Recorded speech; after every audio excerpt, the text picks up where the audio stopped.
Et tu sais, Tim Cook, là, tu vois, il me dit, Omar, je veux que tu diriges Apple maintenant, moi j'en ai marre. Voilà. Attends, mais ça veut dire que t'as l'iPhone 14 là. Oui, enfin, tu sais, je l'ai laissé un peu. Enfin, je l'ai pas là sur moi. De toute façon, ça tombe bien, on va pas parler de ça. Pouf, tant mieux. On va parler du MWC, on y est actuellement à Barcelone, Omar. Oui. Et si vous avez commencé cette vidéo avec nous, c'est pour le meilleur et pour le pire. Eh oui. T'es prêt? Le pire. Non, le meilleur. Oui. Le pire? Un des deux, quoi. Un des deux. Allez, c'est parti.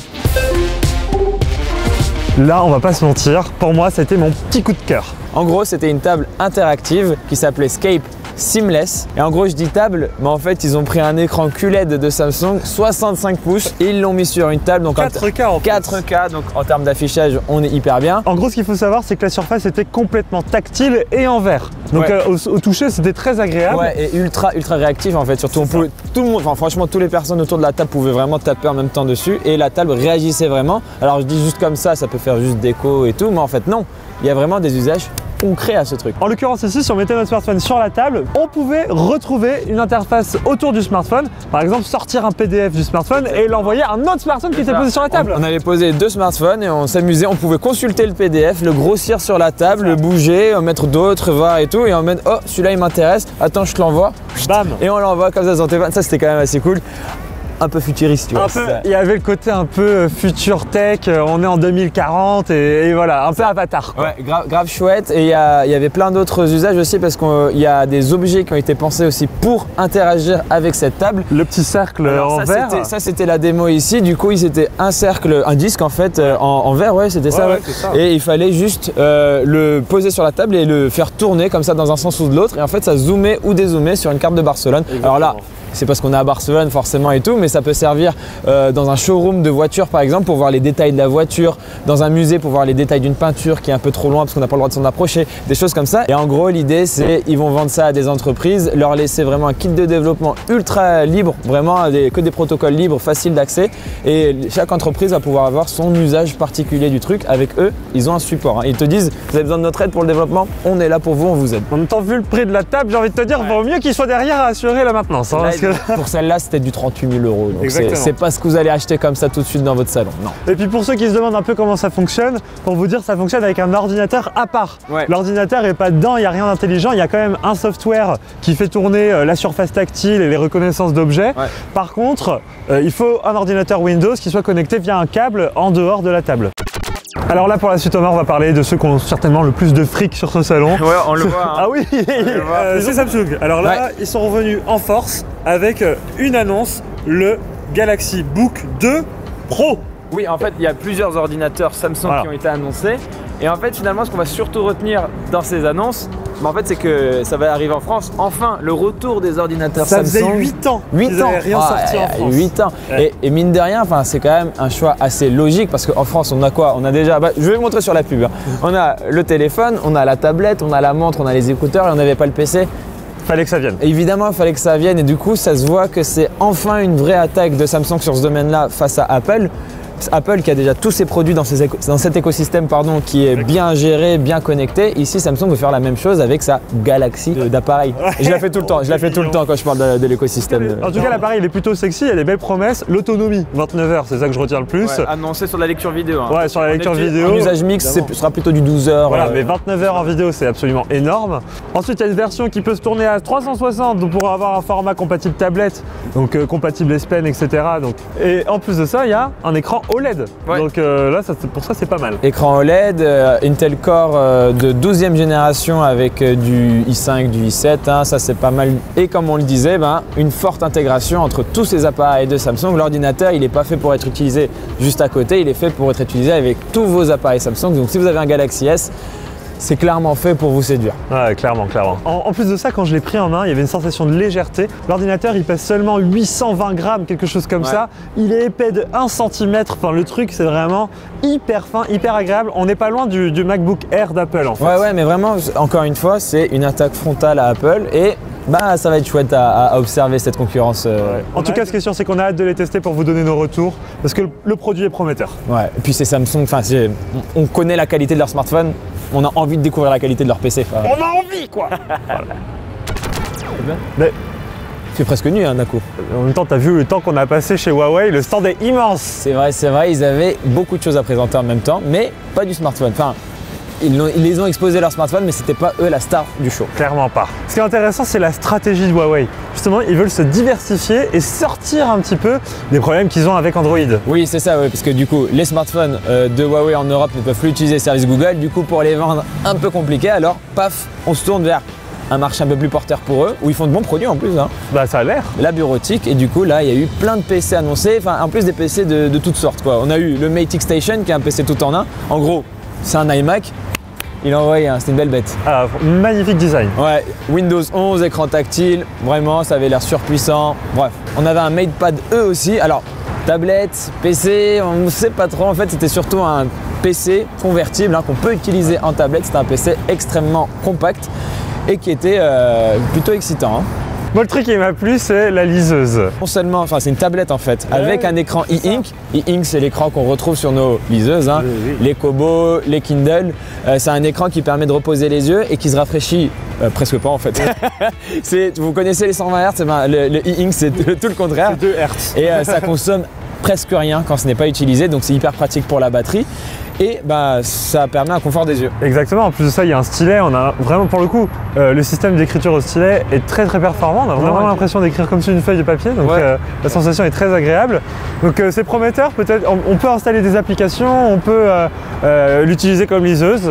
Et l'idée en fait, c'était surtout, l'idée de Huawei, c'était surtout de dire, voilà, cette tablette, c'est une tablette secondaire. Vous êtes sur un truc et tout, et vous voulez, un petit peu prendre du recul, mais voilà, lire son bouquin, jouer au sudoku, quelque chose comme ça, avoir cet écran là qu'on n'a pas besoin de recharger tout le temps, machin, qui est pas tant sur la productivité que sur je souffle un peu, je fais autre chose. Non, évidemment, il y avait le MateBook X Pro, ah oui, alors lui... PC surpuissant qui lui, on compare beaucoup à Apple, mais en même temps, le look fait beaucoup penser à Apple. Ça, en vrai, c'est un MacBook Pro côté Huawei avec Windows 11. Et ce qu'il faut savoir aussi, c'est que tous les appareils là qu'on a mentionnés, en fait, ils fonctionnent tous entre eux grâce à un truc qui s'appelle Huawei Super Device. En gros, c'est une interface qui permet de connecter très facilement tous ces écrans entre eux pour que tu projettes l'écran de là vers là-bas. Ça fait... C'est les documents, en fait, ils passent aussi d'un écran à l'autre, mais de manière très fluide. Ouais, en tout cas, c'est la promesse. Et sans fil. Et sans fil, et en tout cas, c'est la promesse. Enfin, on va voir. Bon, on a testé un petit peu, hein, et ça marchait bien. Mais on a hâte de tester pour de vrai. Chez nous, dans nos locaux. Voilà. Attention, on vous a dit que vous regardiez cette vidéo pour le meilleur et pour le pire, et là, on va parler du pire. Alors ça va, c'est pas des fleurs. Il n'y avait rien de bien grave, hein. Il n'y a pas eu d'incendie. Non. Il n'y a pas T'imagines, eu d'inondation. Je me suis cramé le pied, la caméra elle est tombée dans l'eau. Tout va bien. Mais juste on était un peu déçus sur certaines parties. Moi c'est par exemple le chien de Xiaomi, alors il est mignon, le Cyberdog. Ouais voilà, faut dire que c'est un chien robot. Ah, c'est pas un chien. Vrai, ils n'ont pas ramené leur Golden Retriever. Il y avait vraiment une technologie. Moi je suis en mode tu es nul. Non. Il est nul lui. Non, le chien robot. Alors il est intéressant, c'est quand même une prouesse technologique. Ça rappelle beaucoup ce que fait Boston Dynamics. Et c'est le problème justement parce que normalement un chien robot pour la famille, pour jouer avec, tu sais, il faisait des trucs mignons, il faisait des trucs, il donnait la patte, j'allais dire gigotait, mais en vrai il twerkait, hein. Il twerkait, il était comme ça et tout.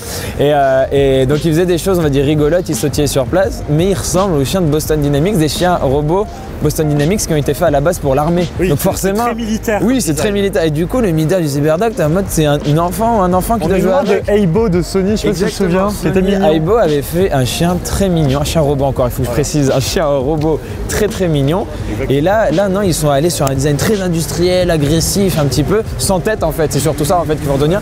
Il n'a pas de tête ce chien et du coup, pour comment dire, l'affectif.